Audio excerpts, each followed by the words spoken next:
አሁን ፕሮግራሞቻችን ጨርሰናል። ቀጥታ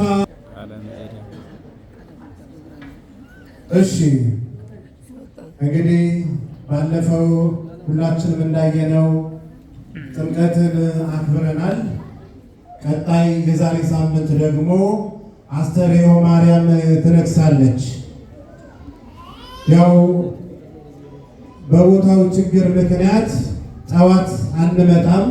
በዚህ ሀገር 10 AM ወይም ደግሞ ጠዋት 10 ሰዓት ሁላችንም እንድንመጣ ቤተክርስቲያኒቱ ስለሚከፈት በዛ ሰዓት ስለምትከፈት ሁላችንም የዛሬ ሳምንት ጠዋት 10 ሰዓት እንድንገኝ በእግዚአብሔር ስም እናሳስባለን። ላልሰሙት አሰሟቸው። አሁን ወደ ቃለ ምዕዳ እንሄዳለን። አባታችን ቃለ ምዕዳ ይሰጡናል።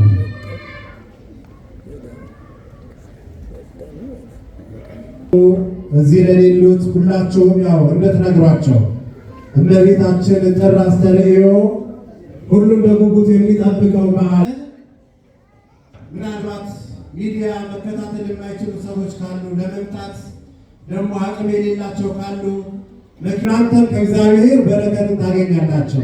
ስለዚህ አደራ ትላለች ቤተክርስቲያን። መምጣት ላልቻሉት እንድትተባበሩ በእግዚአብሔር ስም እናሳስባለን።